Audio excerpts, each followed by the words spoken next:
Hello, everyone, and welcome to PSVG Prime, the flagship show of the PSVG Podcast Network and the only gaming podcast that has been properly practicing social distancing for over 5 years now. It is your host, Kevin, and with me, as always, is the man the government cannot keep me 6 feet away from, Mr. Lucas Rose. Oh, baby. Hey, how's it going? Oh, it's going. You know that. I thought you were waiting to tell people about that. I thought they all saw the video. TMZ did a big thing about it. Oh, my internet hasn't been working, so I've been off the grid mostly. But how are we doing this? I have you know how those real flashlights where you have to reel them up and then they'll start working, or real radio. This is radio flashlights. Yeah. So I got to crank the internet up every once in a while. So if I just disappear, that's good. That.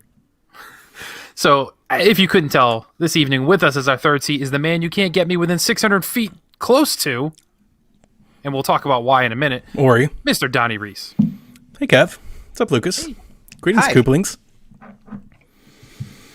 How you holding up over there? Dude, we have tornadoes coming again. Oh, God. oh, If you didn't see, the Weather Channel's lead headline today is deja vu for the South. No. And Donnie's hosting this recording, so if it randomly stops, that means he's been caught up in a twister. They're not supposed to come till Sunday. So we get at least a day tomorrow. But, it's work, podcast. You really get to tell twisters when they can and can't come? 'Cause I feel like that doesn't work. That's true. Got my Starburst jelly beans. So I'm doing my way of decompressing, jelly beans and rum. I'm absolutely stuffed right now. I haven't been this stuffed. You ever you eat so much, you have Thanksgiving belly where you just feel like it's about to come out. You're it's about to either explode through my stomach or back out the mouth. I can't keep it all in. We just had a feast. Our local steakhouse sent out an email to all of their folks that subscribe to their newsletter. I got it 2 days ago saying today they're doing a manager special, 3 12-ounce ribeye steaks, cooked, salads, sides, bread, dessert, $35. Come pick it up. You just got to call ahead. Wow. So we called ahead. Little did I know, so did everybody else. Place was absolutely insanely packed. The way that they had it set up was you pulled into the parking lot and they literally directed you with a number to a parking space in their parking thing, and then they just had runners. Everybody had masks and gloves, but just running back and forth, just bags and bags and bags of steak. They were doing all kinds. I'm not sure if you guys are getting any of this, but these folks are our restaurants. They're doing all kinds of things to try and get you to buy their food because it's going bad. Yep. So they're selling steaks as is right out of the cooler. They're prime cuts of meat. Crazy deals. They're doing flea market boxes.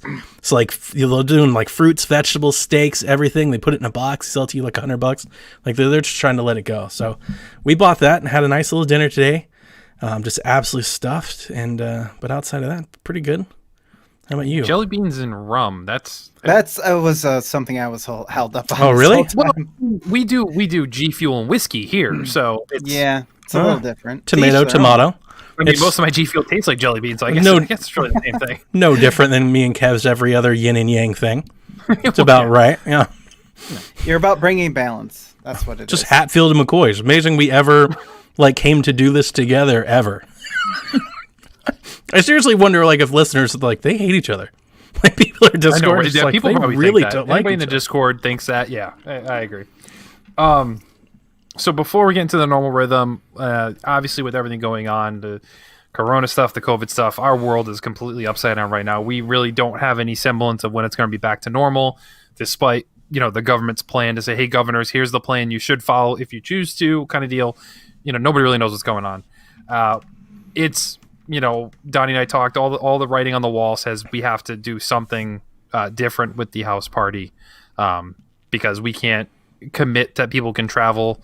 And we can even get there. Ohio still continues to spike up in the cases. And they're talking about trying to open, they're having protests and stuff to open the economy, which is just going to make things worse. So, we're going to be officially postponing and trying to come up with something else. Donnie, I'll let you kind of go from here as I stumble my way through it. It just felt like a bad look. I think we were all committed to doing it. I think there's still half of us that would do it. If the team responded to me on Monday that, hey, we still want to do it, I would still do it. But I mean, it's just a bad look, right? San Diego Comic-Con canceled, Gamescom canceled, E3 canceled. It's like we can't actually continue on with this. Like I don't feel like it's not safe. Like we all know each other. I'm sure nobody would show up sick, knowingly. We're all still relatively young. It's not like we've got, senior citizens or bringing our families or anything like that. So there's a part of me that was like, if we wanted to do it, we could still do it.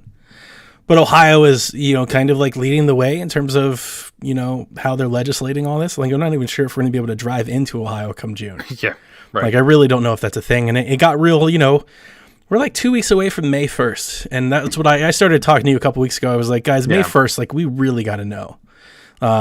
Plane tickets have got to be bought. Like, we really have to know if this is really going to happen. And to be quite honest with you, I won't throw any names out, but I mean, I kind of felt like if we went forward with it, I'd have 8 people that say they'd come and I had 4 people that would show. So, with everything, like you said, that's going on in the world, like, again, it's a bad look. Like, what does it look like if we're all going to get together and do something like this, like right now? Like, we're actively going against what everybody's telling you to do. And quite frankly, if this gets any worse or like it continues to at least stay this way, I wasn't even sure I was going to make it, which would have killed the whole thing to begin with. Oh yeah, because I got all the equipment. Wondering, I'd be crashing on Seth's couch. Oh, you could still have the house. I might be in the garage. So. You could have still had the house, but you wouldn't have had anything with it, like the green screen, the camera, the lights—they're all here. So wait, hold on. No commitment to have to stream or record. No family, and a nice big house all to myself. That's it. You know what? I'm going. Didn't sound so bad. Canceling my plane ticket. I was very lucky that Airbnb they honored their like refund policy that they're doing. So 2 months ago, I couldn't have if you would have canceled this close, it would have been half. It would have paid half. Yeah. I got like 95% of it back, so that's great. Yeah. But I bought all this equipment. Which we will still find a way to use. Hopefully PSVG is still together by the time we figure out how to deploy it. Yeah, I mean, that's the biggest thing. As Donnie said, like, we could have, forced and gotten some people together, but with everything being canceled, IGN still really hasn't said what their plan officially is, or, like, they made no announcements to when stuff's going on. They may have been literally nothing going on during that period we were going to be there. Sure. So, we could have recorded live. It's still been great to meet each other because that's the thing most of us have not done, period. Yep. But ultimately, as far as delivering that content, we kind of told everybody, hey, we want to do this for you, the Patreon supporters and the fans. Like, this is all for you guys as a thank you. We would have really been struggling to find enough content to really say this is worth the money that they've invested in doing this. So I think it's the best decision to hold off until we know, number one, we can have everybody recommit again that was going to be there and have something to deliver other than just us, hanging out and doing stuff. Sure. We don't have any definitive plans yet. We are talking about doing something, whether it's a one-day event and just kind of doing stuff for the whole day as far as content, live podcast, maybe some guest interviews, stuff like that, to be kind of in the same spirit. So we'll still have a air quote house party, but it'll be in each other's houses as opposed to being all together to do something. But that by no means is replacing the event we hope to do. And I think we all can commit to saying, however long it takes to do this within the next year, I think we can commit saying, hey, we're going to do something regardless of an event or not. Give enough people notice, we should be able to do it. We had a strong commitment from the team that they wanted to do it. And I'm still willing to put down, money for a place. This does open up to other things. We thought, I threw it out there. It didn't sound like it got much traction because we don't really know what the world will be like come that time anyway. But I was thinking the Game Awards, but Ohio in January, like not super great. Who knows? Maybe next year, maybe PAX is back. Maybe we can find an event to go to. Oh, yeah, that's true. Maybe we can partner this up with an event. Like now that we know the E3 is basically dead, like real dead. Like, are you guys hoping the E3 comes back? I don't think E3 comes back. I don't think it's coming back. I think we're seeing a lot of things not coming back. XFL, things like that. Like it's just. It's a suck. And like Game Awards last year was actually December 12th. So that's really close to Christmas for a lot of us. That just would not work. Then we need to find something in the spring or the summer in a warm climate that we can go to. And maybe like Ohio's it and maybe we just reschedule or maybe we find something else to go to. Yep. And we can try to do something like MomoCon. Maybe you guys come here, like something. I don't know. We don't know what it is, but like you said, we're going to try to do something. Now, I do want to, we made a commitment to the patrons. I want to let them know that that commitment's still happening. We're still doing the T-shirts. Mm-hmm. We got those amazing, sweet designs from Jared, and if you supported us at the level, you're getting one. It's coming in the mail. Anyway, we do hope to put it up on the Teespring store soon. So if you didn't want to support us at level or you want to buy your own, you'll be able to buy your own as well. So we're still going to do that. And like you said, maybe we'll do like a day where instead of like releasing all of our podcasts like throughout the week, maybe we all schedule a day and we produce them like all together. But the thing that I want to do with that is I'd like to mix it up. I'd like all the panels to be, I'd like at least one extra guest like on every pod, because then it doesn't feel like it's the team. It just feels like we're all doing our own thing. And then I would like to find at least one thing that we can all do together. I don't care if it's stream a game, if it's Jackbox. I don't care if it's literally just us in a Zoom call, just hanging out. But I that's the whole point of the house party, was all of us there, you know, as many as we could. And that's the same spirit that I want to keep with whatever this, you know, production effort that we do sometime in the summer. I still want to keep that there. Yeah, absolutely. We could do like an AMA, live AMA with the whole panel, Or with everybody on staff. if we do it get like an hour. if we get some cool Nintendo Direct or something like that, maybe we can coincide and kind of schedule alongside that. Yeah, that works. So basically what we're saying, more to come. We have to, officially postpone the real ordeal, but we will be doing other stuff to make up for it, and eventually we will get to do it. Obviously this wasn't in the plan, but we have to deal with what we got handed to us essentially. So, all right, guys, let's talk some games. That's what we're here to do. Let's talk about what we've been playing. Let's start with Lucas, because Donnie and I have some overlap, I think, with some stuff to talk about. So Okay. I started playing 1980X, a Humble Bundle special. This is that game that is multiple classic genre games put together. Oh, right. Such as Outrun, Final Fight, Shinobi, that type of thing. I'm only about halfway through it. Apparently, it's quite a short game. And what I found interesting about it is that it is more of an experience than it is a game. It is narrated probably 80% of the time. There's some sort of narration going on about this character called the Kid, who finds an arcade as a means to escape life to a certain degree. And I don't know, the narration is a little bit like superficially deep, I guess.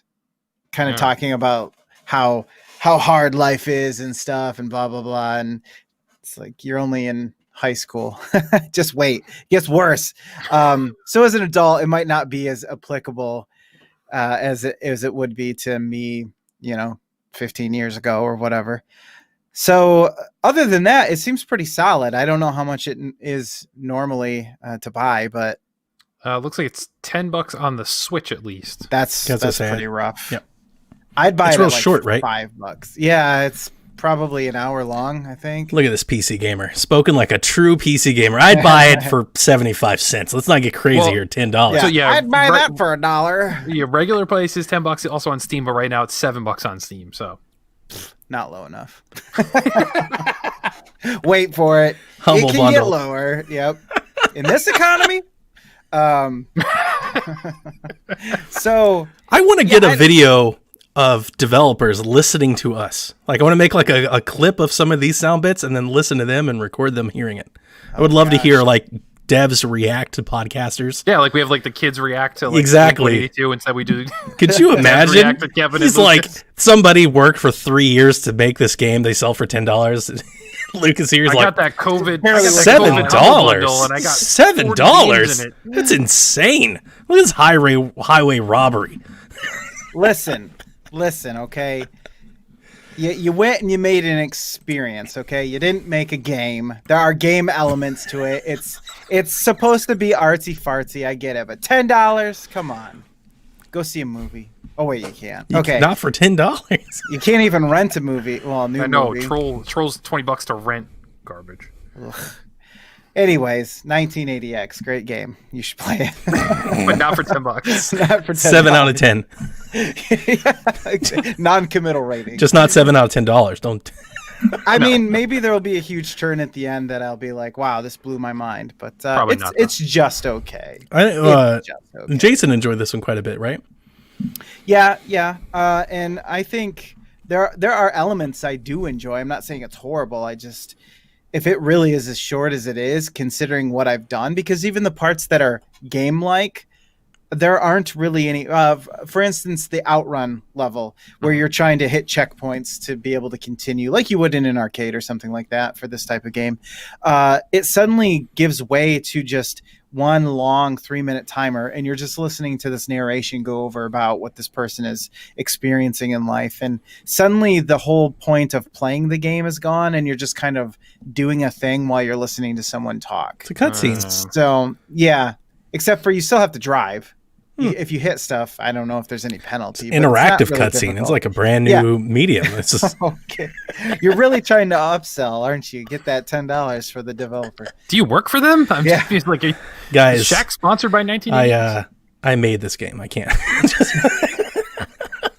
I don't work for emergency management. I haven't been doing anything during this corona except making this game. 1980X. And It's you all just been crapped all over it. a long con. It's just been I don't know. I've become I feel like doing what we've done, and I think particularly for me, paying as much attention to like video game social stuff. I definitely think that I've become so soft on this front, where like if you had got me at the beginning of PSVG, I was probably like driving all kinds of hard bargains and would say things like that. And I think as the time has gone on, like I'm just so willy-nilly to throw $10, $20 at any game that has any interest level at all. I'm like, oh, it's got 80s laser art, $10. Like, like I just don't have that critical go hard bone in me anymore. It's been whittled down. Well, and I think it's easier for me to critique it harshly because I didn't pay for it, and I got it. It was basically given to me. I didn't seek it out. Mm-hmm. So I'm just like, oh, what's this thing I'm slightly interested in? And then I don't feel bad about not liking it because I didn't put in any real money towards it. At least not specifically. You'd feel worse if you actually paid $7 for it. If I paid $7 or $10, and then I was like, I would have hoped I would have done more research into what it was before I bought it, instead of just basically blindingly installing it, playing it, and I don't know, feeling the way I felt. If Lucas had bought this himself, he would have created like lucasthinksthisgamesucks.com and like put like a thing on it. Hey guys, here's why I hate this game. Make sure to like and subscribe to my YouTube channel. I'm gonna go talk to the devs on Twitter and tell them to die now. Anyways, moving on. I miss podcasting with you guys. This is what we do. It is. Let's get into the double deuces here. Lego Marvel 2. We talked a little bit about this, so I won't go into too much detail, but it was on sale. I told my son, I said, listen, we're playing this. When it goes on sale, I'll buy it. $10. With the DLC or without? I did get the DLC, so it's actually $13. Okay, because there is a ton of DLC for this game. Like, there is a lot. This is the one I got on Xbox last year, right? Right? I don't think so, because I bought it on Switch. I don't think I bought it if you would have gotten it, unless you got it physical, not digital. I did. I'm trying to remember if this was the one. Well, it's hard. It starts off with Guardians of the Galaxy first, so you plays the whole Guardians of the Galaxy. That's right, and like you have like the spaceship that blows up, and you're like outside, like on the patio. Yeah, I remember this. Okay. They paid for like 20 seconds of "Come and Get Your Love," and then they used it like constantly. You're just like, oh, the song's gonna be in here. No, it's not. Just 20 seconds, like a ringtone version. They throw in like a wicca wicca. Yeah, a little bit. Like, end of the record. Record scratch. So. Yeah, no, I was worried about this because you had said that there wasn't really much of an open hub world. And while that's true, it is a little bit more open than Batman 3, for instance, with the Hall of Justice. So there is a city, you just can't hop in cars and drive around and stuff. So it seems to be a pretty big hit with my son, who now is in love with Baby Groot. He didn't know what Baby Groot was. How couldn't you? Yeah, right? Yeah. He loves the fact that he can get huge like the Hulk, and then he's little teeny tiny, and then he loved that about Ant-Man too. So something about changing sizes really appeals to him. Yeah, he's finding lots to enjoy, and so am I. And so the constant mission structure where there's not as much of an open world, but there does seem to be other things to do, hasn't really thrown us for a loop either. That hasn't tripped us up at all. So before he was kind of like, missions, I don't want to do missions, but without that open world to distract him, we can focus in more easily, do the stuff that needs to get done, like real superheroes. Speaking of superheroes, it's a twofer here. Going to the other side of the coin, I've had Injustice 2 on a price alert for as long as I can remember, and it never seemed to go under $15 whenever it was a convenient time for me. It has gone before. Rarely it'll go down to like $12 or something like that. Well, on Green Man Gaming of all places, it like went down to $10.50 or something. The gold edition? So, no, regular edition. I wanted to get it. See, here's the thing. I wanted it, but I knew really all I would do is play the story mode, and I figured the DLC characters aren't going to play into the story mode at all. Because I figured they'd have their own chapters, right? They don't. But if you play the single player mode, not the like story, the arcade mode or whatever. Yeah, you get a story to them. Okay. Like they still finalize the story. So like that last piece, they get an ending where they were the victors, whatever that case like is. Street Fighter. So you get a little bit. Yeah, exactly. Like Street Fighter is a good example there. I wouldn't feel with fighting games. I don't feel so bad about going back and getting the DLC later, especially if it's on sale again. Breaking up that purchase. Right now, I'm like, okay, give me more of the story. Let's see how we do there. So here's the problem, though. I got another PC horror story for you. Uh-oh. Okay. Apparently, HDR is just so broken on computers. I don't know what it is. They can't figure it out. I think it's Windows because it seems to be a problem for just about any game. And the solution is either apparently don't run 4K and don't run HDR and don't connect it to your TV. It seems to be a lot of don'ts. There's a lot of Is this universal or just your computer? No, it's this particular problem is a universal problem. So HDR, it works at first, okay? No problem turning it on. You know, not like Doom Eternal where it wasn't even working. So I turn it on and I start playing the game, and all of a sudden the cutscenes zoom in. Like I can only see a quarter of the cutscene. Oh, geez. Like, what is going on? This makes absolutely no sense. So I do a little bit of digging, and for some reason, HDR breaks the cutscenes, and they zoom in. And the only way to fix that, I found, was to either disable HDR or not do 4K and do 1080p, basically. So that's what I ended up doing. I was like, you know what? I don't care about 4K in this case. Give me that HDR because it just looks so darn good, especially in a fighting game or any like 2D plane game where you can really focus on the details of everything around you. So I spent like an hour trying to figure out why this wasn't working, and 10-20 minutes playing the game. So I'm up to Harley Quinn's chapter. PC gaming, folks. Go out there and get one. Yeah, right exactly. You get the game for $10, but you can't play it right. Exactly.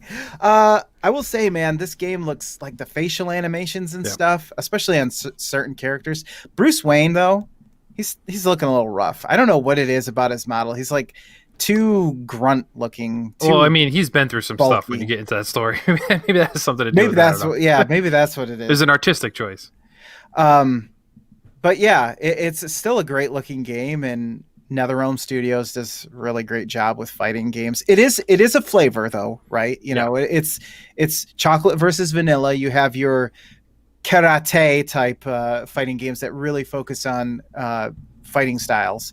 And then you have something like Mortal Kombat and Injustice where they focus on styles of fighting, if that makes any sense, where characters do have their own style, but it's not necessarily fluid or based in chaining attacks other than sword, uppercut, high kick, low kick, that type of deal.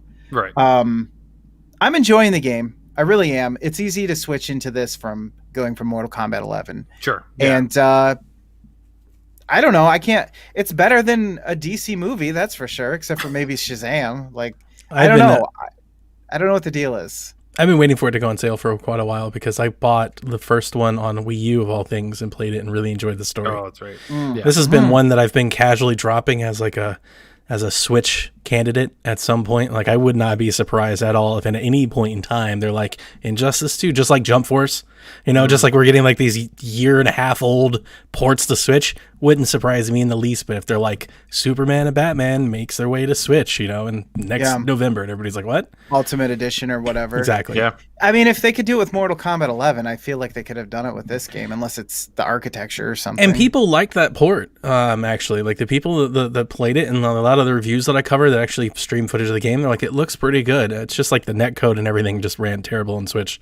Like, the whole dungeon and everything, apparently that was a disaster. But the actual playing the game itself ran fine. That was a disaster everywhere for the first few weeks until they like patched it up. Because I remember people complaining about how horrible it was to navigate in Mortal Kombat 11, the dungeon areas, the crypt or whatever. But I'd buy it for like $5 on Switch. Is the story in the second one as good as the first one? Yes. Okay. It seems to be. Yeah. The story in the first one was fantastic. It picks up pretty much right after that. There's a little bit of kind of going back in time as somebody tells you a story. So you're kind of like, what's going on? And then you learn about it, gets you up to speed. Sure. It's picking up right after the first one. And some things happen right away. And you're just like, whoa, okay, cool. This is, for instance, I was like, I'm glad I didn't play this around my son because I probably wasn't going to anyway, but because it's true, people fighting very realistically. But then I was like, okay, yeah, this is like themes that he definitely cannot watch. Play the first one with Jack, Father of the Year. You did? Absolutely. It's Batman. This one did kick it up though a bit. Like there were certain points in the first one that were bad, but this one, like right off the bat, kicks it up. Yeah, there will be blood. Let's just put it that way. Yeah, and I mean you introduce, like with the DLC characters, you introduce like Red Hood, which is, if you're not into comics, I think that's violent Batman. Like he has no problem shooting people in the head. Like he uses guns. The Ninja Turtles are all there with all their weaponry, realistically, not like in the cartoons where, Leonardo uses swords, but yet somehow nobody ever gets cut. We watched The Killing Joke. Yeah, yes. Then so, it's very much in the same tone of that. It's fine with. I don't feel bad. I'm just to be a juxtaposition to offer that difference. He's like, I won't want to subject my son to that. I'm like, we watched The Killing Joke together. That's the fathering I'm doing over here. How old is Jack? 9. See, okay, so my son's 4, almost 5. So okay. I could see, depending on the child, I don't think that it would be too terrible, depending on what. Yeah, like 9 is fine. If he's seen you play Doom and stuff like that, it's not any worse than that. Yes, yes, exactly. Okay, exactly. I gotcha. No, it's not like Saw or something over here where it's just grindhouse feature. But yeah, either way, it's good, and it's more Injustice, and it's kicked up a notch in every good way possible, and I'm really enjoying it. The character moves are really cool, by the way. Like Harley Quinn uses her jackals, which is just they put this lore into each character, and it's just really awesome, and I'm enjoying it. So, actually, they're hyenas. What did I say? Oh, jackals. It's not a jackal. It's a jackal. A jackal. This is why I can't enjoy anything. It's true. Kevin? Yeah. Zoologist Kevin, if you'd like to. It's true. Actually, I'll go next. I'll go next. Animal Crossing, still playing that. Nothing really more to say about that other than my Nintendo Switch literally is not used for anything other than Animal Crossing. My wife is hooked. My middle child is hooked, and then my oldest daughter started playing it this week, and she will on average play it for like 3 hours a day.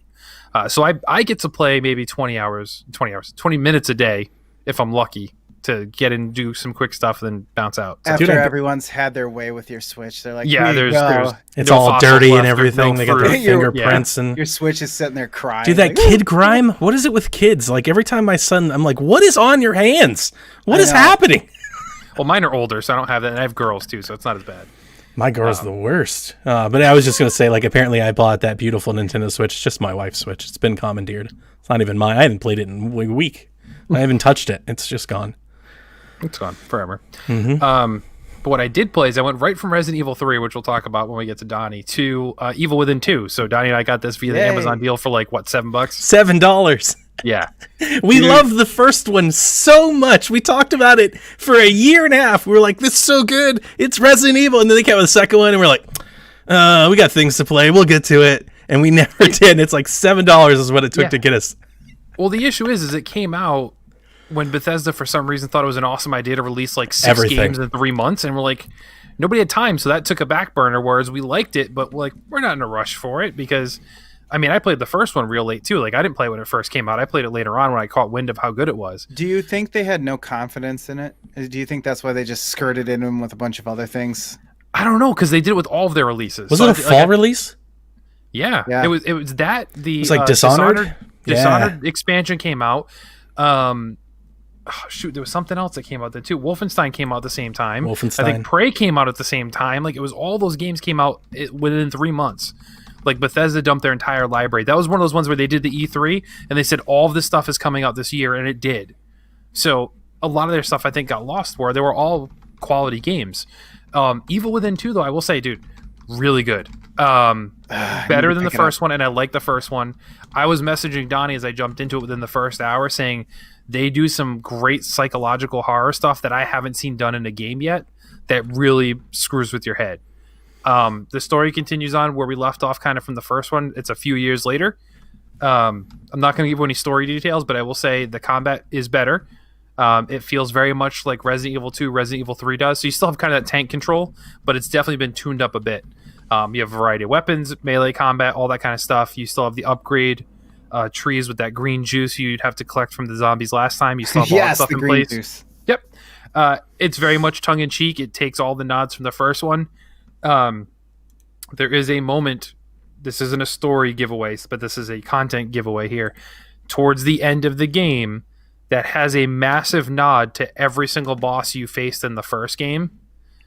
In the second one, you have a nod to them that I thought was really, really cool that I was not expecting at all. Oh, nice. Another thing I enjoyed, which was like a random thing, is you go through and there's a lot of collectibles and items and lore and story pieces you can pick up throughout the game, just like in the first one, all the documents and the tapes and stuff.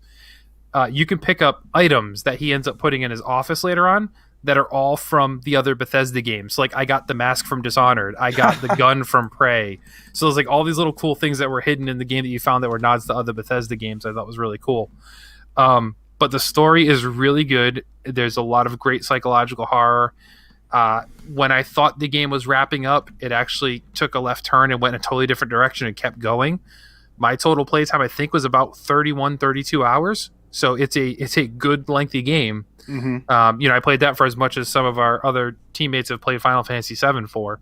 And a game I paid $7 for versus one they paid $60 for a part one of. But if you can get a deal on this, Lucas, I encourage you to get it because it is really good and worth it. I'm looking at it right now. It's $10, and I'm just like hovering over the purchase button. $10, honestly, it's worth it because like I paid $7, but I should have paid $20 for it at least because I did really enjoy it. The first one came out in 2014. It was like launched like after that year, and it came out within the same 6 weeks as Pokemon Alpha, Omega, Ruby and Sapphire, Smash Brothers, Watch Dogs, Grand Theft Auto 5, Far Cry 4, Dragon Age Inquisition, Halo the Master Chief Collection, Assassin's Creed Unity, Yikes. Sunset Overdrive, Bayonetta 2. There was another, Hyrule Warriors. All of these dropped like in the same 6 weeks as each other. Rise. And it was like all those launch the first things. Evil Within, right? Yeah, the first one. Okay. None of those were other horror games, though, were they? That was really the only one. Mm-hmm. Horror doesn't have a very good following. They have a strong, like, vocal following, but I feel like they don't sell as much as really any other. Not game unless category. it's Resident Evil. Like Resident Evil kind of sets it over the top, or if something gets like crazy out of the way. And then the second one came out October 2017. Mm-hmm. So it came out with so during that period, Evil Within 2 came out, Destiny 2 came out, Assassin's Creed Origins came out, Wolfenstein 2: The New Colossus came out, Mario Odyssey, what else is here? Middle Earth: Shadow of War, Gran Turismo Sport, South Park: Fractured Butthole, Fire Emblem Warriors, Just Dance, and some other games. It's but like also two in September Warriors and games. November they had more stuff. They came out both times. Yeah. Resident Evil Revelations 1 and 2 on Switch came out like the same time. Yeah. I just remember a bunch of games came out. Like, it was spot on. I don't think Prey did it, though. That was the one that like threw me off. So I thought Prey came out around. I thought Prey was the same year. Maybe that was before. That might have been before. Prey release date. But either way, very good game. Go play it. If you're a horror fan, you haven't played it. So that was May 2017. So it came out the same year, but earlier. So Dishonored 2 came out November 11th. Oh, 2016. So not Death of the Outsider. The Outsider one, that DLC type thing, standalone DLC, that came out the same year as Evil Within 2, as did Wolfenstein. But yeah, if you're a horror fan and you haven't played this one, I highly encourage you to play it. It's very, very good quality. Graphics aren't super great, but they're not bad by any means. I had zero issues with any frame rates or drops or anything of that nature.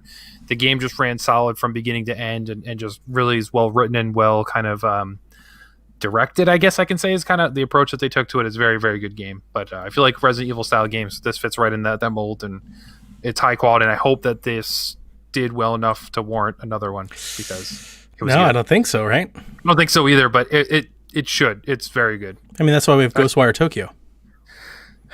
It's true. Which I'll take. It's Tango, right? Too, so. Yeah. Yeah, same thing. Okay.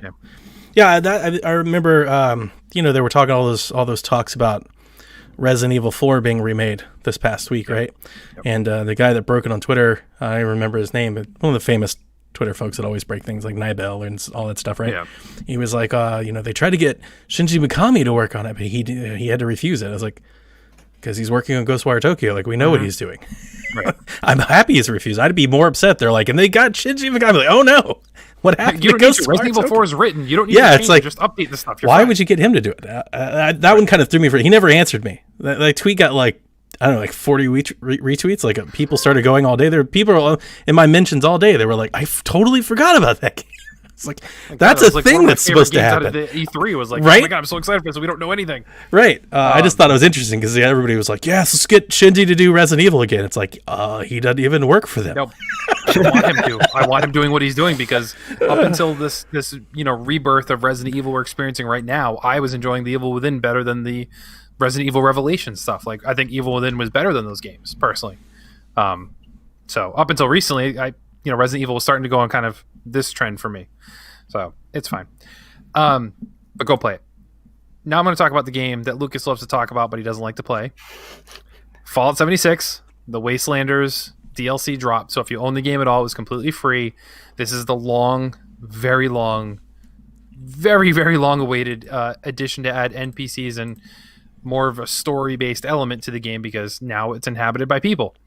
I booted it up 2 days ago, I think, for the first time after the DLC dropped, and this is Fallout.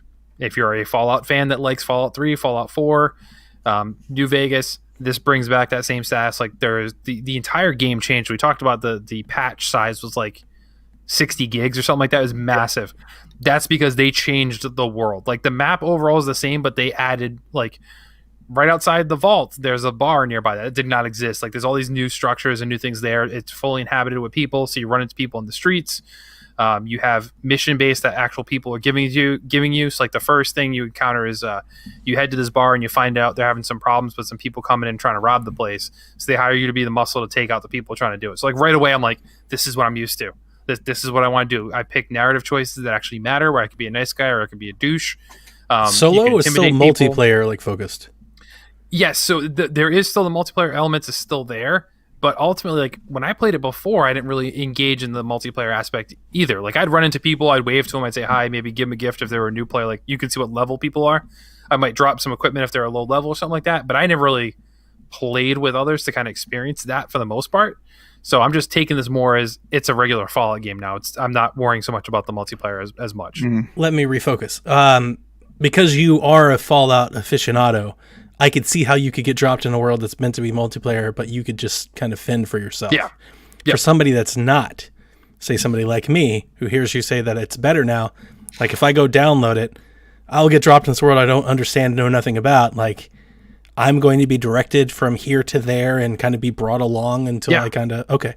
Oh yeah, they direct you the whole way, and like even if you just played it for the first time now, it says, "Hey, do you need a reminder on how to build your camp and build your equipment and stuff like that? Like your benches to do your work and stuff like that."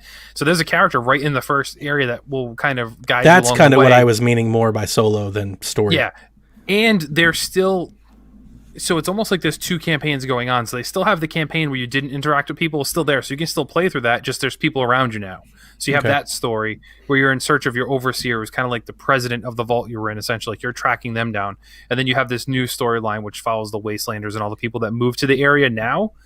Because in game it's been a year, which is pretty much how long the game's been out as well. So they're acknowledging, like, now that people came out of the vault for a year, people are starting to head to your neck of the woods.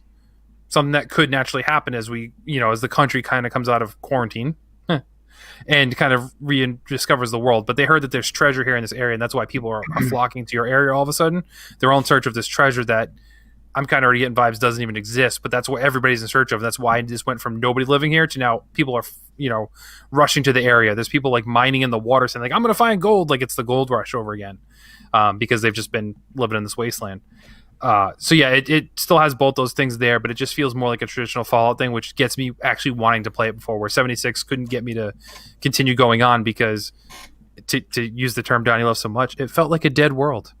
Where now it feels more alive. It's still dead because it's a post-apocalyptic place, but it has more life to it. The story is better. It's not just me hearing things from robots or pre-recorded tapes. I actually see characters and I'm engaging with them and having conversation with them. Plus, as I discovered last night, one of the characters, and I tweeted about this, as I'm talking to him, I'm like, this voice sounds really, really familiar. I'm like, who is this voice actor? And I'm like, wait, no, it can't be. And sure enough, I searched for it. I was like, Jason Mewes, Fallout 76. And first thing that comes up is he voices one of the first characters you run into. And I'm like, yes. So, yeah, if you're a Fallout fan, give 76 another try if you have it, because you'll probably be happier with it. But if you're not a Fallout fan, this, once again, isn't going to do anything to sway you and say, okay, now this is my kind of game. If you didn't like 3, you didn't like 4, you're not going to like this. But for those of us that were fans that were disappointed in 76, this is definitely a right step. I don't know how long this campaign is or how long the story is, but it's at least something to make me want to go and at least give this game a try. You didn't pay for it, right? Well, yeah, that's true. You didn't pay for it. So it didn't matter.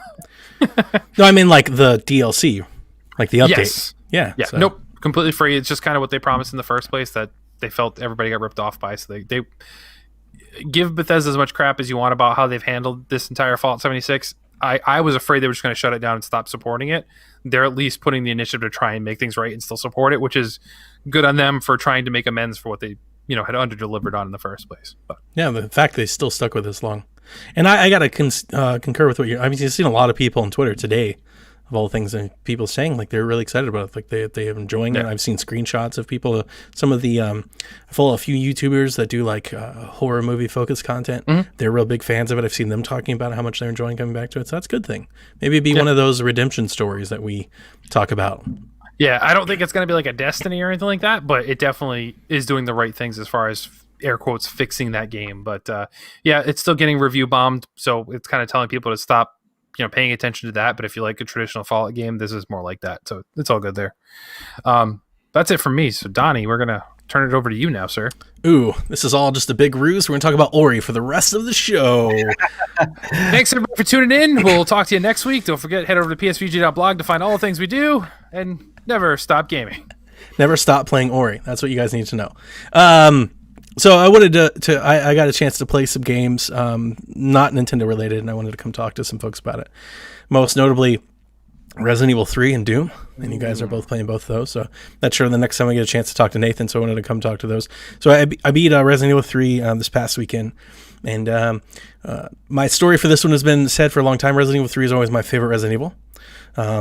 Just my memory as a kid, I always that's the one that I got into for whatever reason, and was going into it a little hesitant because the Resident Evil 2 remake, well, I thought was a great remake, like for what remakes do, wasn't like I came away like not enjoying it as much as I remember as a kid. I was like, I just don't know if I'm into this Resident Evil anymore. That was always kind of the thing, right? Like the whole collectathon and go back and forth from one side of the building to the other, unlocking all these puzzles and boxes. I was just like, I don't want to keep doing this anymore.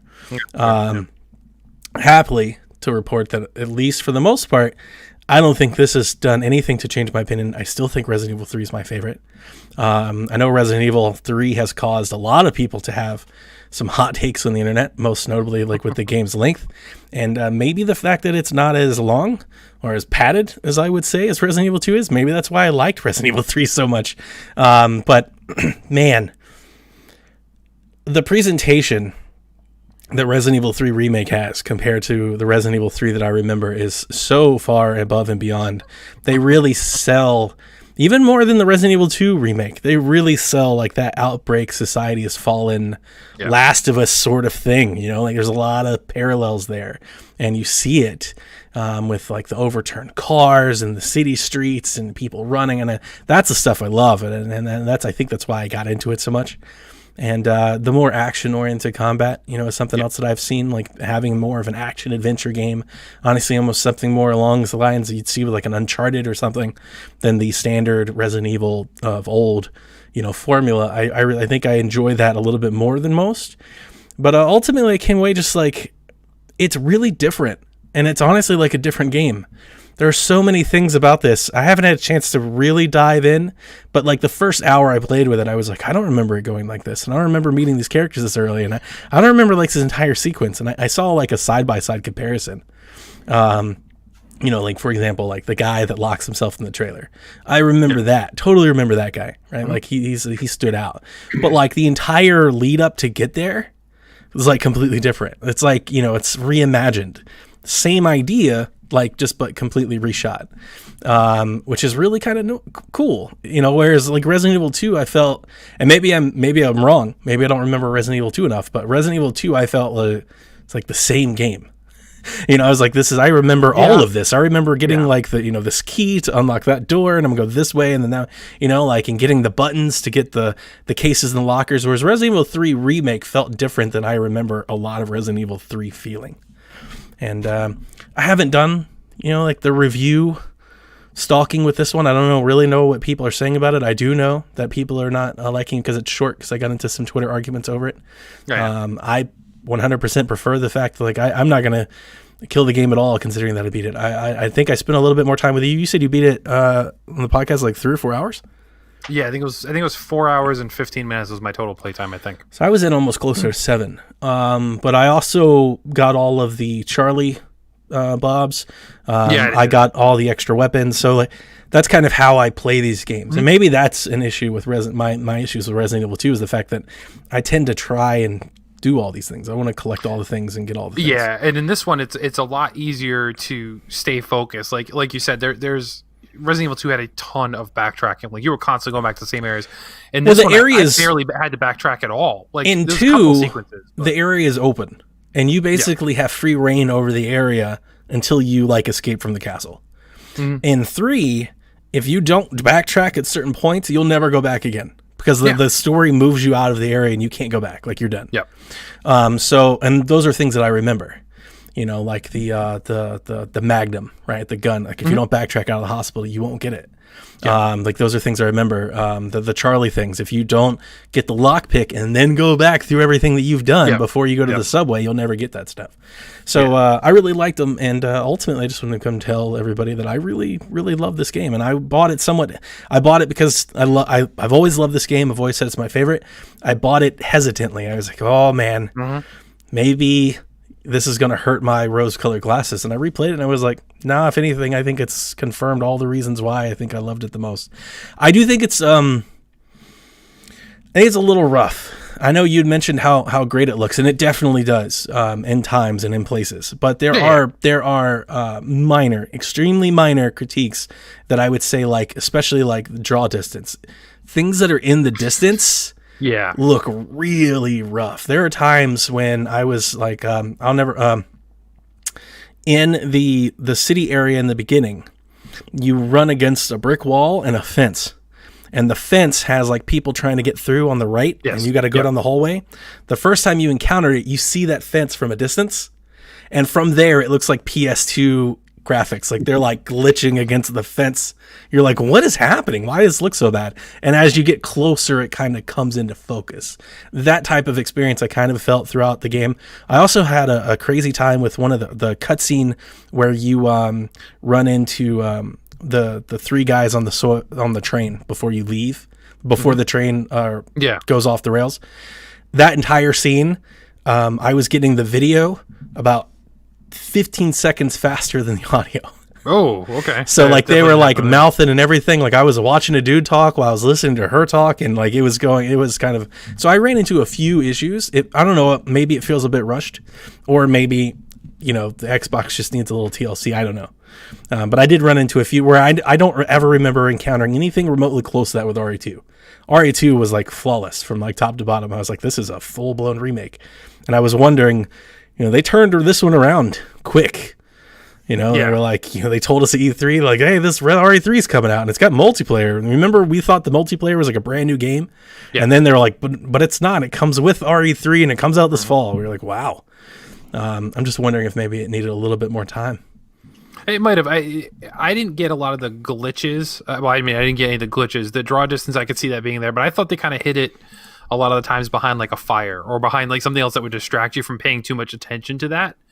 One of the things I don't think I mentioned before, though, is there were segments of the game that was really dark. Yeah. Like, really dark. That's like a thing with HDR, Lucas. The thing that I've noticed with HDR is like every game is too dark. All of them are.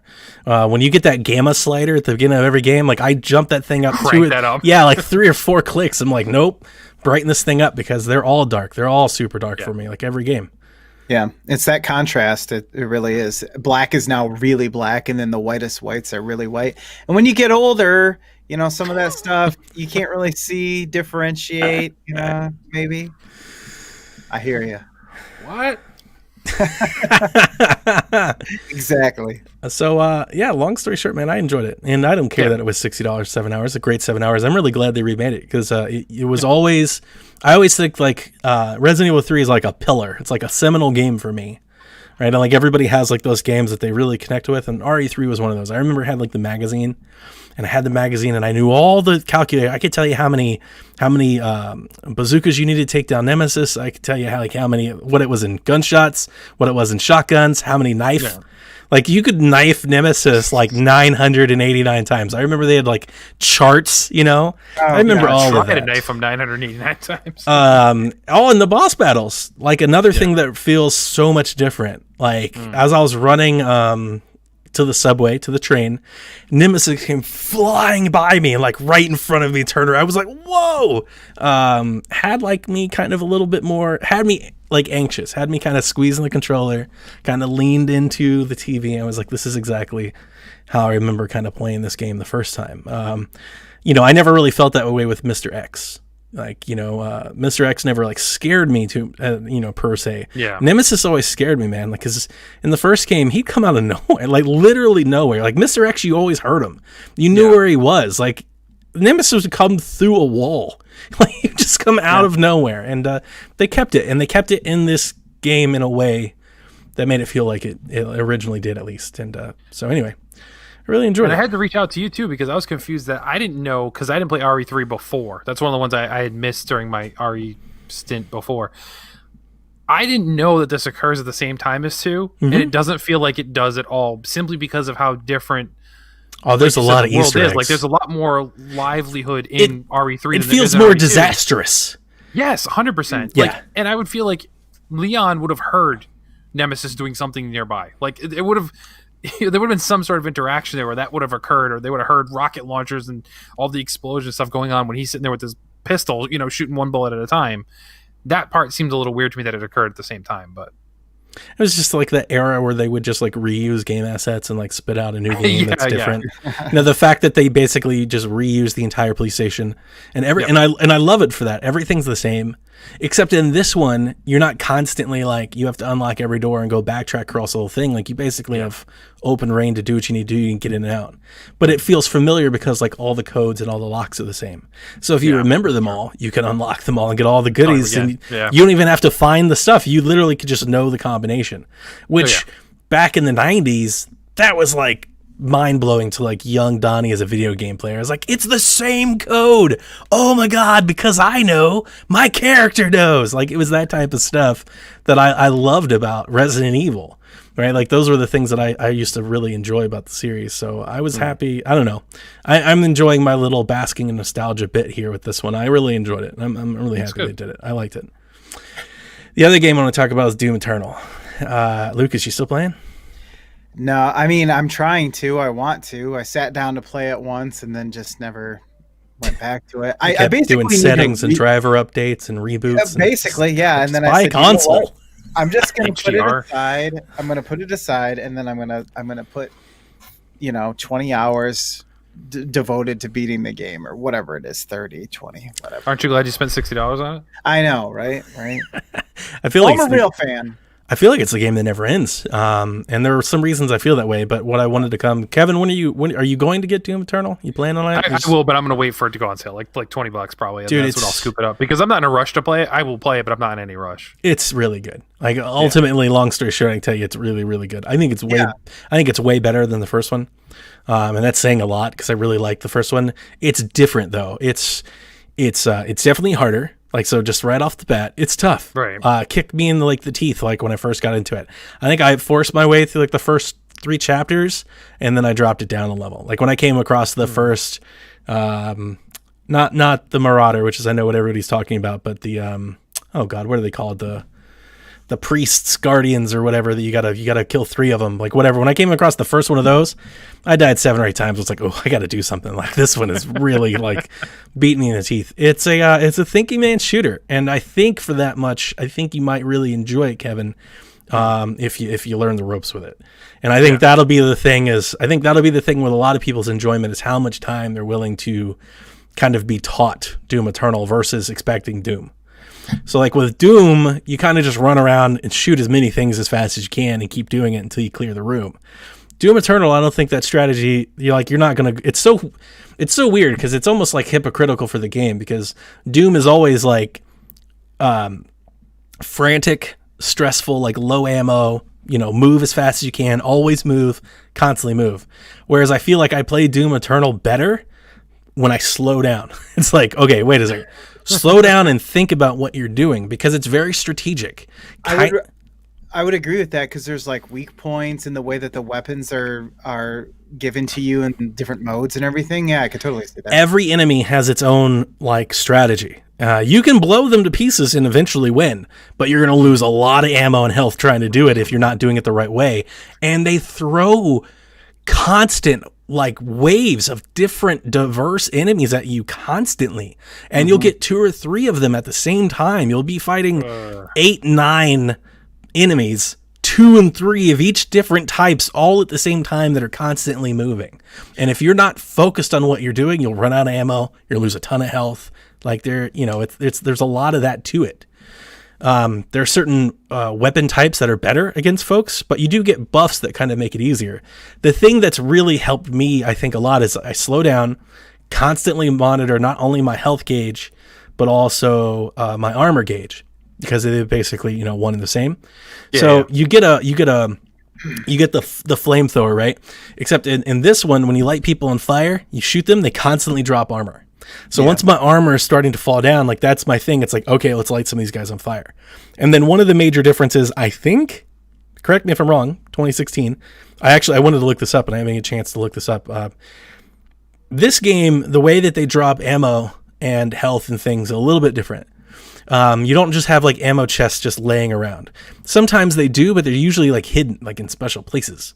This game, you saw the folks in half, right, with your saw, and they drop bounds of ammo and health and armor, like all kinds of it. But you have to know to saw them. So you have to keep like a constant running like resource management of like your fuel tanks. Okay. Because that's like your main way of replenishing your ammo.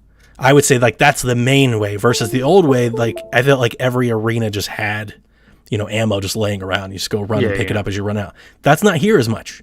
So when you get into like a real frantic boss battle, like with the Gladiator or the Marauder, which I got into a fight with the Marauder today. That was like where I am now. So I think I'm like 6, 7 chapters in. Whew, if you're not watching it, like it was not uncommon for me to just completely run out of ammo. Like I don't know what to do. so it's Youngblood all over again before all the updates. There's a part of it that it feels like that, but I think they do it better. Yeah. They definitely explain it to you a lot more. Like every time they introduce a new enemy, they take a pause. They're like, hey, here are this enemy's weak points. Here's how you tackle it.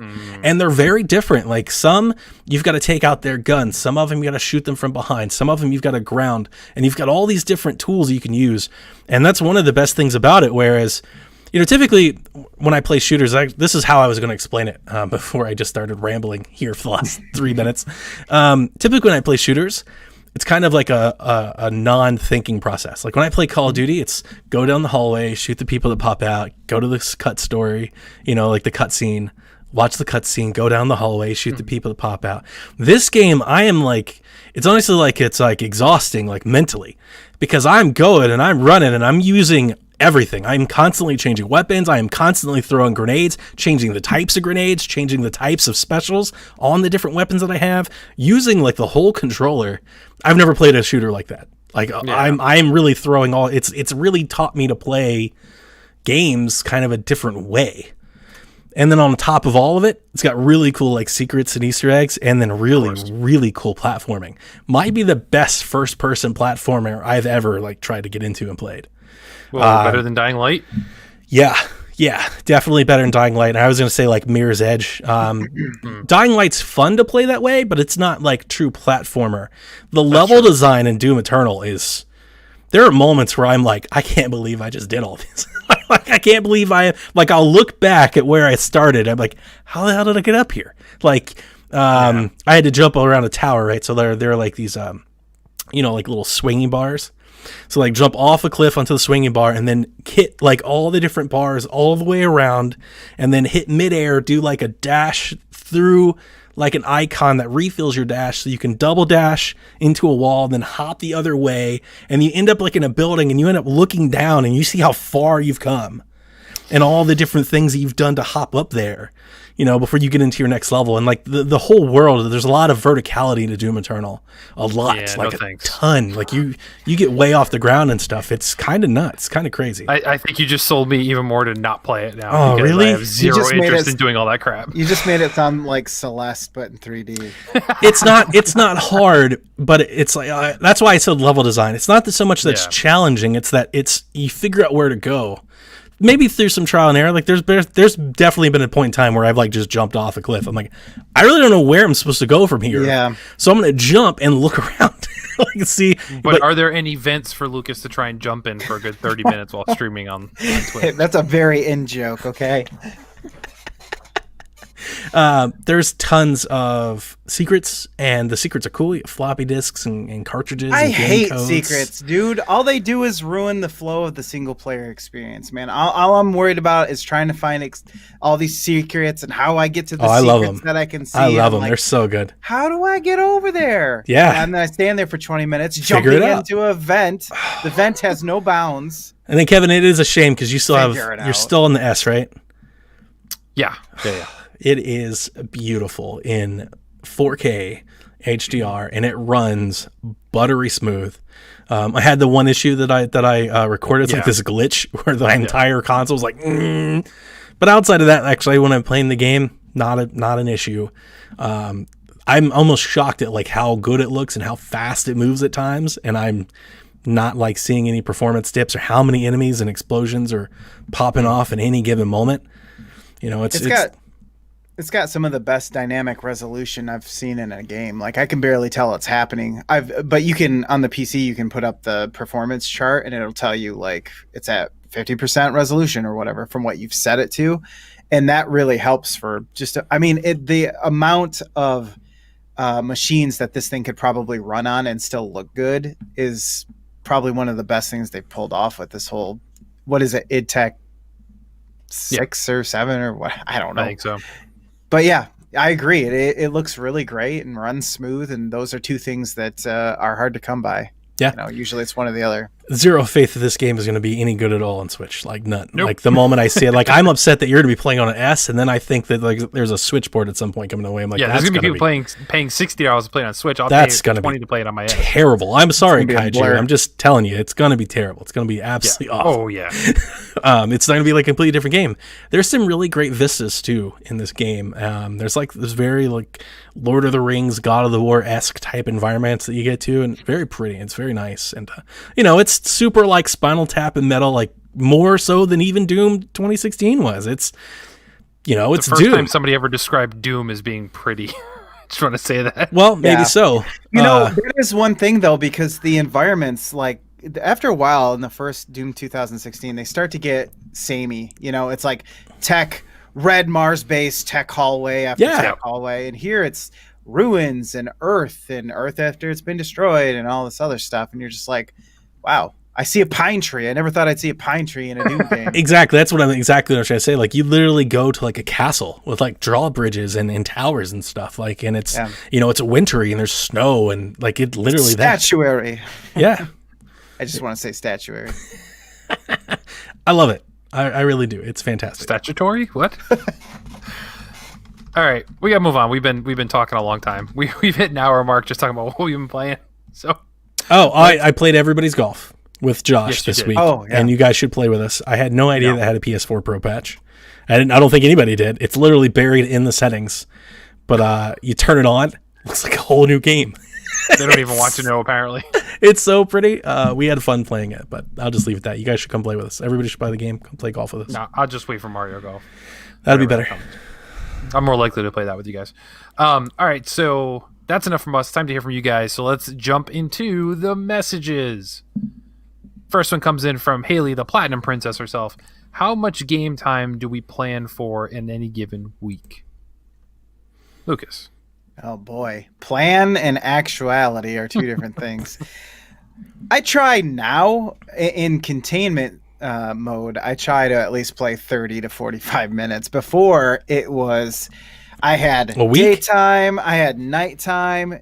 I guess a night in the week. Because I usually do, every day is basically the same for me. Yeah. So I was probably doing about 3 hours of gaming a day. So times 7, 20 hours a week. Now I'm probably lucky to get 7 hours a week. So probably more like 5. So right now I'm on limp mode, it's not good. I'm barely getting an hour a day. So unless I sit down and specifically say, all right, I'm going to play Chrono Trigger for 3 hours. I would say, I guess 2 hours on a normal thing, 2 hours a day, 15 hours a week, we'll say.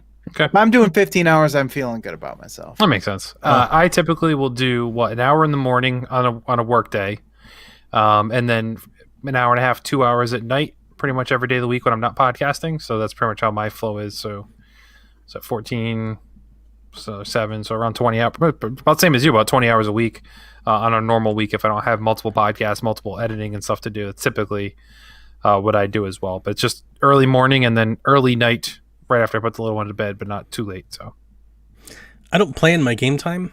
I think that's a major difference between me and at least Kev. I'm not sure, like Lucas, I think yours is just kind of part of your routine. I know Kevin literally plans game time, like he has set aside time for it.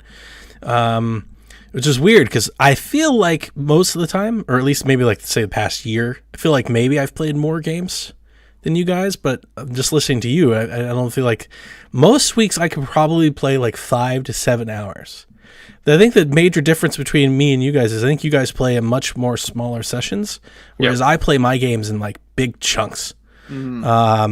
It's not uncommon for me to not even play a game Monday through Friday, like with podcasts and with work and with things.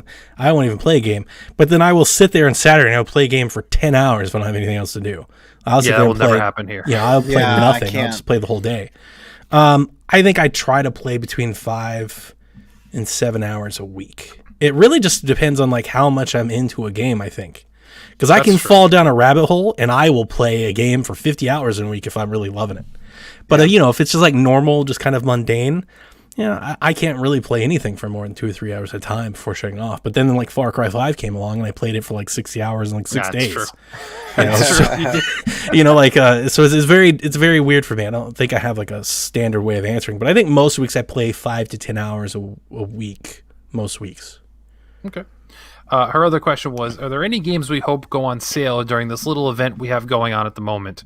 Haley, I don't know if you heard E3 was canceled, so I'm not sure what event you're talking about exactly. So I don't know. All the spring sales? I thought she meant just like I thought she literally meant just like I'm joking. Okay. It's all the sales going on right now because we're all trapped and every developer's trying to capitalize on that. Like Jackbox has been all the Jackbox has been on sale for everything.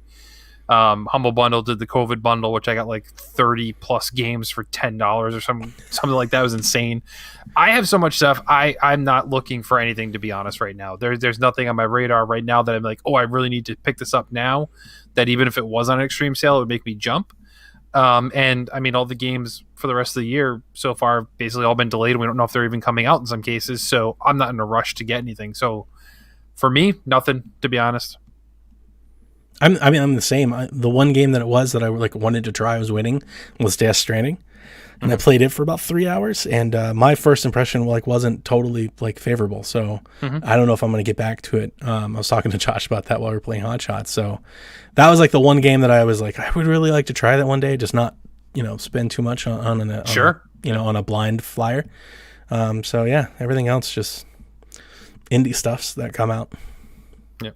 I'm used to being so far behind that right. I just get everything on sale. But I mean, my finger has hovered over the buy button of Far Cry 5, and obviously now I know, but I already have Doom. I have Animal Crossing. I barely have really scratched the surface of so many things, and it's so easy. I've had a bad time recently with sitting down and just finishing a game. I feel like I just start a lot of things and then put 2 hours into it. That's okay. Do you feel guilty because you don't reach the title screen?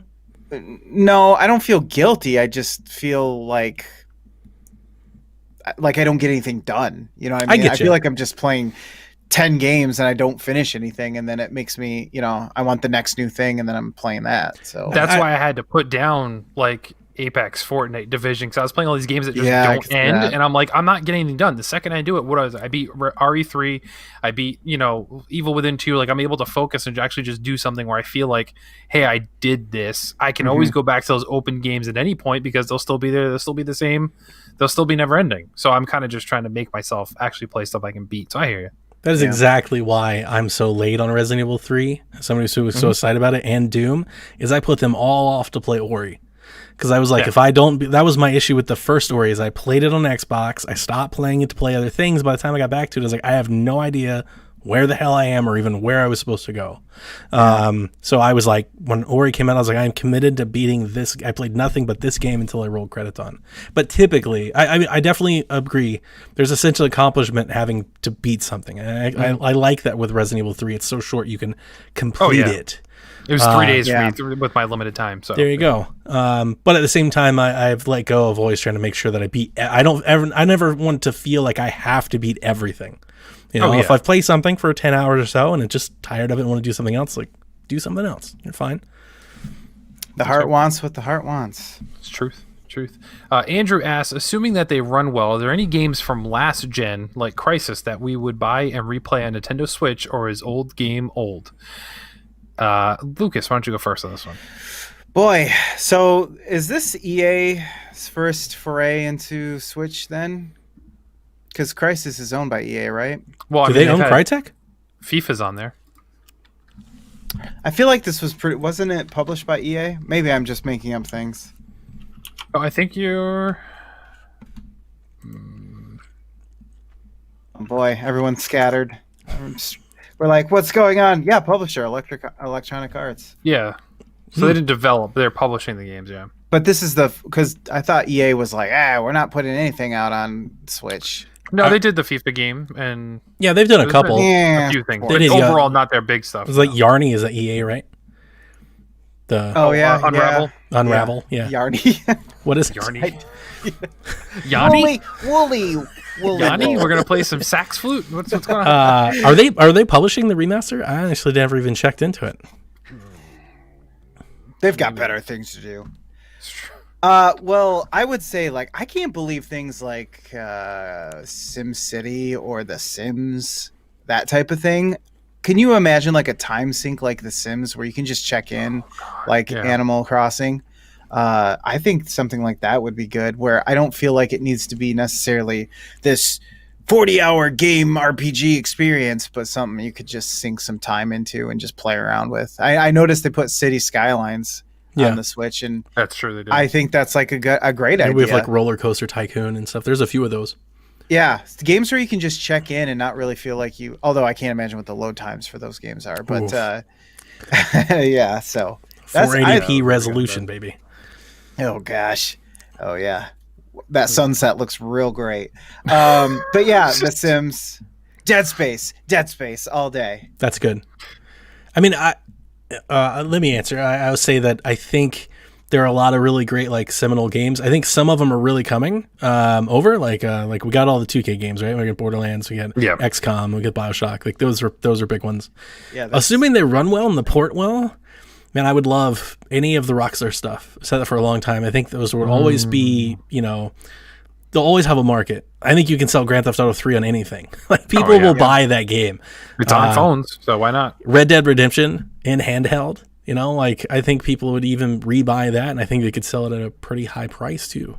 So any of that type of stuff I think could come over. Any of the Call of Duty games, even if it was an old one, like if they were like Modern Warfare, on Switch, there'd be a market for that, I think. So, but I think for the most part, we're getting a ton of them. Like, we got Burnout, we got Skyrim, maybe any of those big RPGs that you're into, Kev. Say the magic Fallout word or something. Well, see that's where I was gonna go. Is we've had all these great ones come and are coming.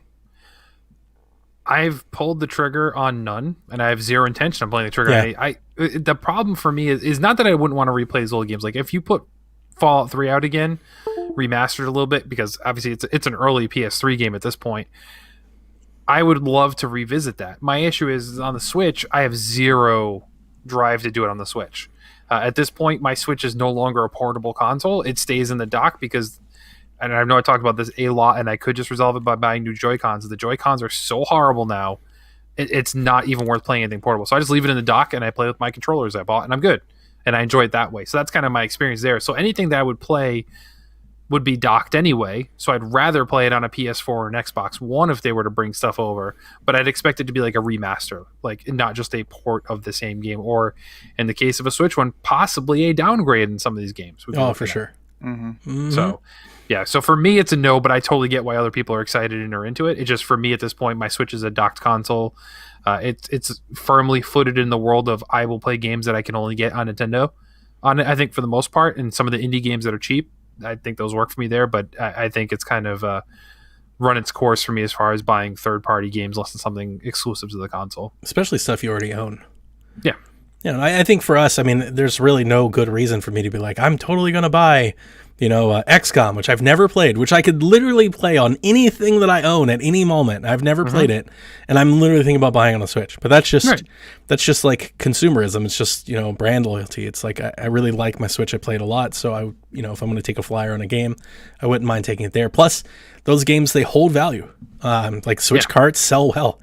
Even Switch carts of old ports and stuff, they don't just dive. So if I throw a $50 flyer at XCOM, I bet I can sell it for $50. Like Diablo still sells for $35, $40 on Switch. And you could buy a copy of Diablo for like $8 on any other console. So. Very true. Kaiju sends the next question. What do we think World War Z Switch port will be like? Hot garbage.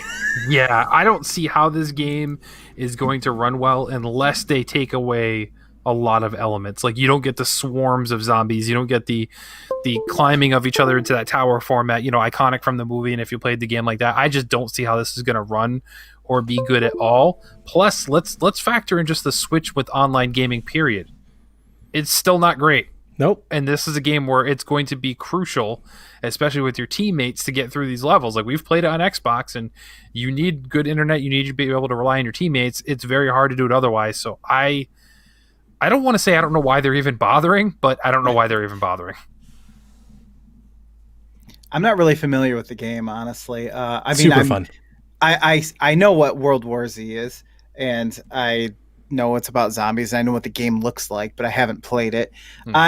So I really have no skin in the game. But I just saw an article that said they basically had to make compromises equal to what they did to get The Witcher 3 to run on the Switch, and in a way, I'm kind of excited to see them try to fit this, round peg into a star-shaped hole or whatever.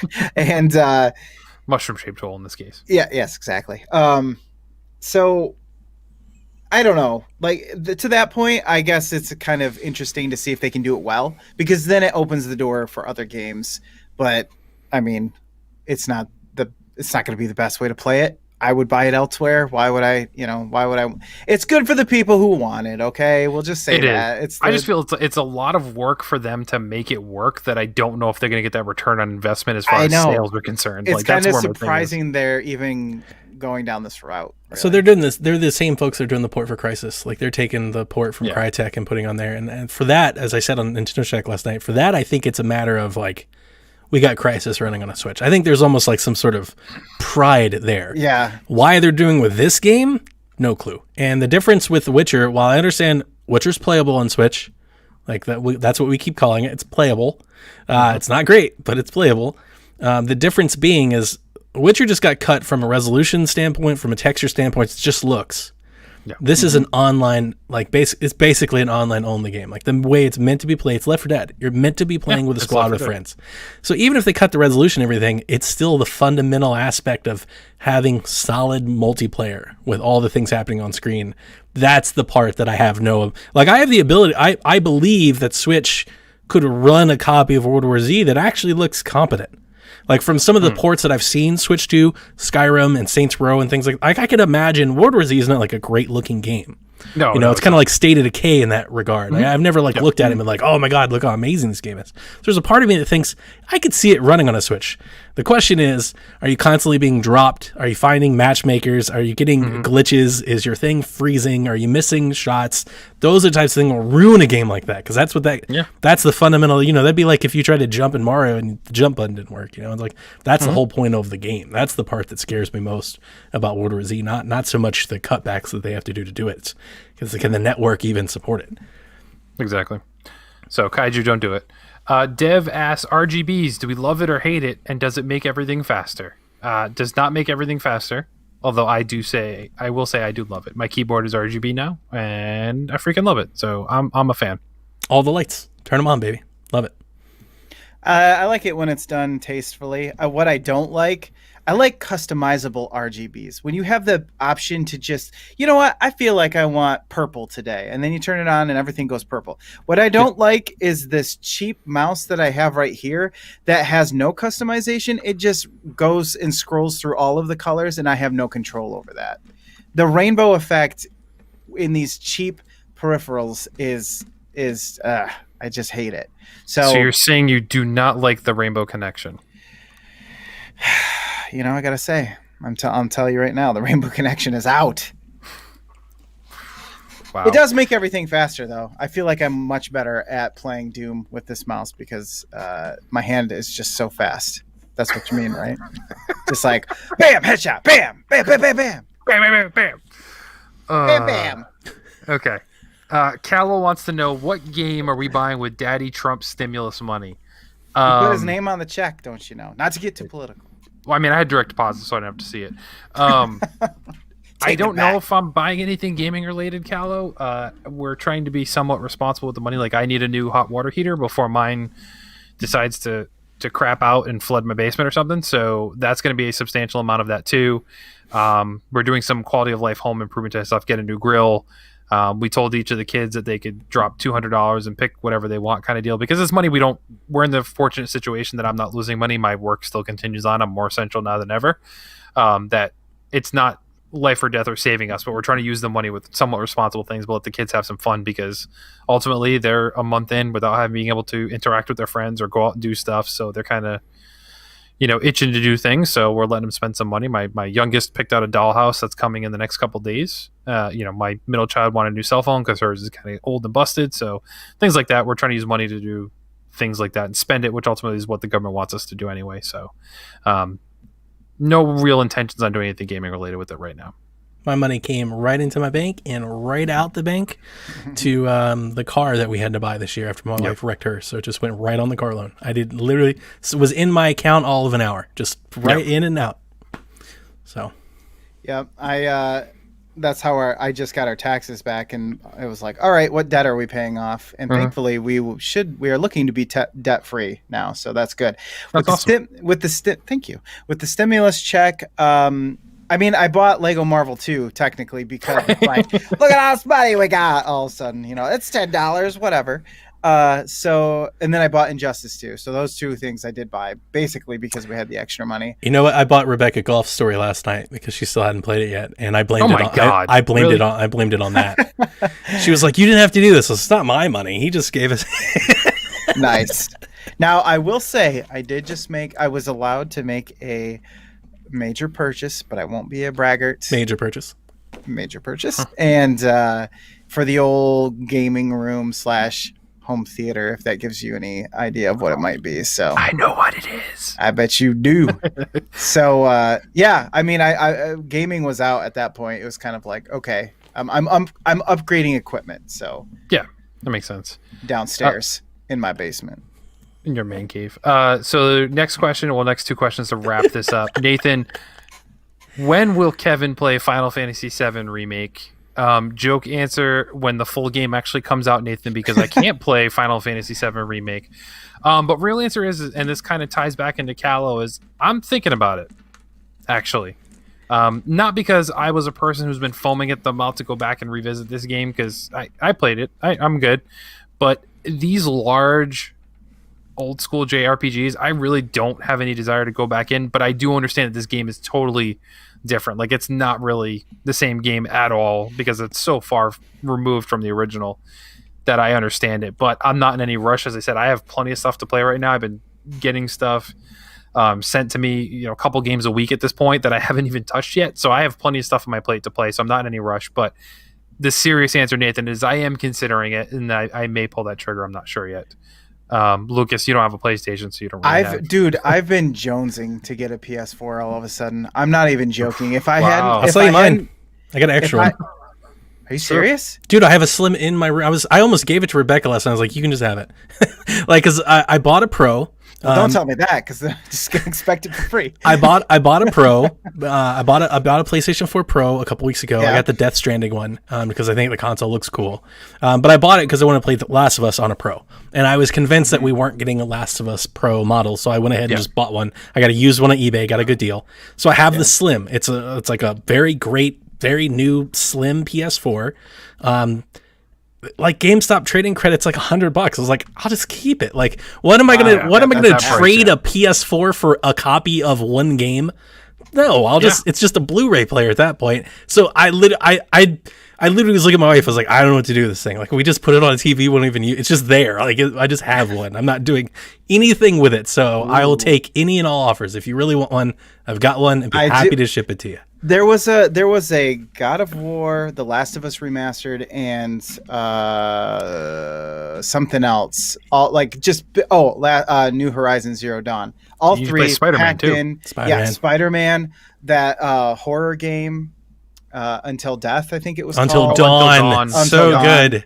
Just so much Infamous stuff that I missed. Uncharted collection, which is free right now. Like, you don't I even have to know. buy it. No, I was Final Fantasy VII. I was grilling Rebecca last night after Shaq, like the post show. She pulled out a handful of these PS3 games. She was like, I'm trying to play some of the games my boyfriend likes. So she's got Uncharted and Last of Us. I'm like, you're gonna play that on a PS3? What's the matter with you? Don't do that. You're not doing these games any justice. So I tried. But she said she was going to use his. But literally, if you, I'm not going to, I wouldn't make you pay lots of money for it or anything like that. All right, you know maybe me. wheel and deal then. We'll see. We'll be in talks. His people will call your people. Wow. You talk to Haley, man. She got a base. Like, if I had held onto that Switch, I know. Right? At this point, you could sell it for a good $600-700. Yeah. All right. So we'll end it with Nathan's last question. How many riffs could a heavy metal riff, if a heavy metal riff could riff? I'd riff all the riffs that a heavy metal could riff if I was in a band and knew how to play guitar. I do like the Chuggy Boys, though. You know what a Chuggy Boy is? No, but it sounds dirty. It does. It has nothing to do with that. It's like those really just over the top metal, just chugga chug guitars. I'm sure they're in the Doom soundtrack. There you go. Oh yeah, that is the Doom soundtrack. You Unstop. just recreated the entire soundtrack. nonstop that, Exactly. and it's so good with the new headphones. Turn it up, man. And those the drums are so tight. I don't know. They're almost like electronic drums, basically. I don't know how he does that. Well, Mick Gordon, I think his name is. I'm gonna buy that on vinyl. By the way, that's how many riffs I could riff. I'm gonna buy the Doom soundtrack on vinyl. Boom. And remix it like Marshmallow. And then do that vinyl scratch noise. I think I got a That's soundtrack exactly with what it my sounds like. helmet. If you want to download it, I can That's send right, you you that did. too. Yeah, you did. Oh, there you yeah. All right. Well, we've been going really long, so we're just going to kind of transition to just a couple quick news stories. So let's check out the news of the week. I kind of trimmed them all out except for two, just to stay on brand here. Fortnite talk. So Deadpool dropped in Fortnite. I talked about that a while ago. Well, they announced today a new batch of skins are coming, and this time the X-Force, Deadpool's posse, is joining the game.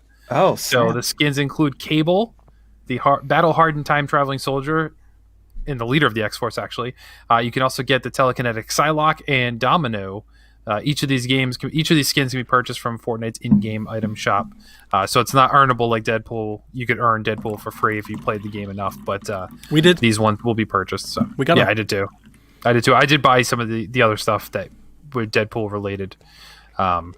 After the fact, kind of like that extra bundle pack here though too. So pretty cool to see more Marvel stuff joining in that fit the vibe of what Fortnite is doing. So Fortnite is also delaying their next season update, probably due to the Corona stuff. Like they're not able to work on the game as much as often, so they're extending the season out. So this is a nice add-on to give people something more to play with in the meantime. So I think it very fits the vibe of this whole mercenary season we've had going on right now. So pretty cool to see. I don't know why Psylocke is there though.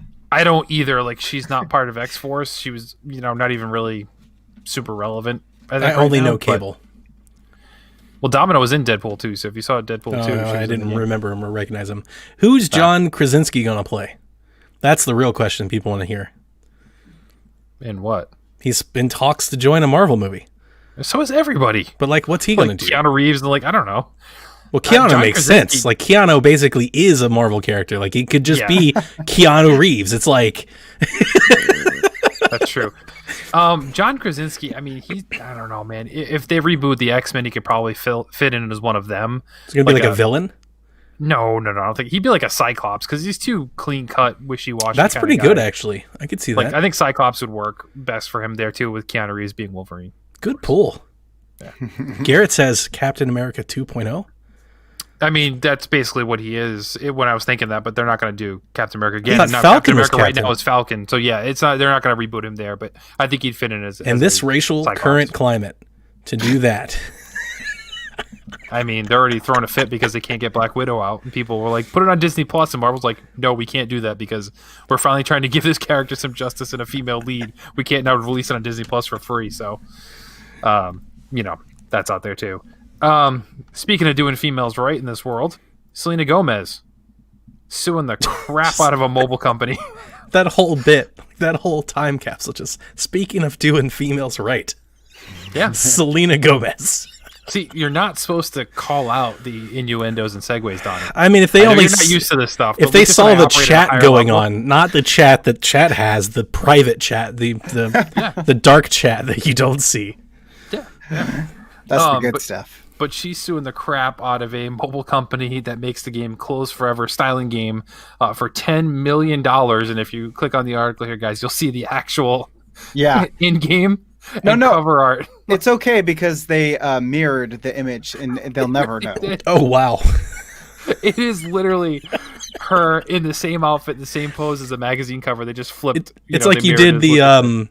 It's like those Instagram filters, you take a picture and then you just you chose the AHA filter and this is what popped out. Cartoon me. Yep. So they used the likeness of her image, the cover of Flair magazine without permission. It's traced so obviously. I'm surprised that they didn't trace the words on it. It even has the same jewelry. Yeah, it's literally they can't even. It's not that whole Lindsay Lohan is she the Grand Theft Auto girl thing. This 100% is Selena Gomez. There's no ifs, ands, or buts. But the best part is in the suit itself.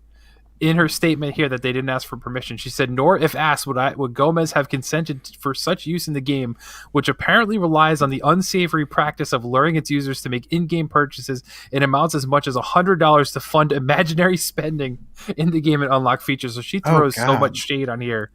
But also other people that they've used their likeness in game included Taylor Swift and Kim Kardashian as well. So this company has a strong trend of copying real life celebrities and just using them in the game without consulting anybody. Yeah, you can see it at the bottom there. Yep, the bottom last image over on the right, Taylor Swift and Kim Kardashian. This company's about to go bankrupt is what's about to happen.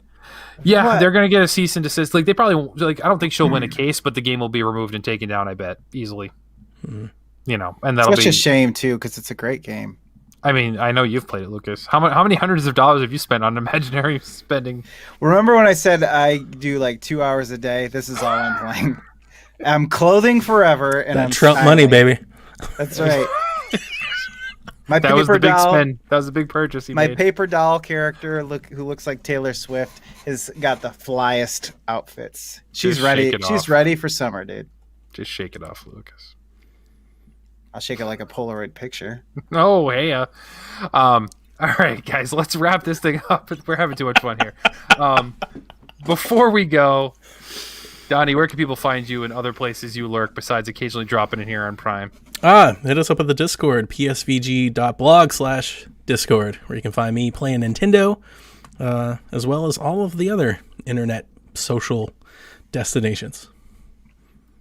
And Sir Lucas, your due diligence, sir. Yes, I like to go on to the Twitter sometimes at heavymetals_riff, and also on the Discord as well. And I don't know, I swoop in like Batman and I check out the scene and I rough punks up like you, Kevin, and then I get right back out. John Krasinski's Batman?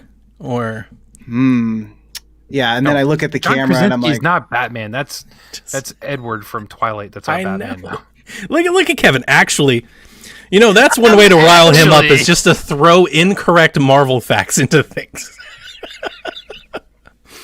I will not tolerate that on this show. This is I'm kinda showing ridiculous. You run over there and on the shack, Donnie, but we're all about being accurate, Factually and authentic, accurate. and factual here.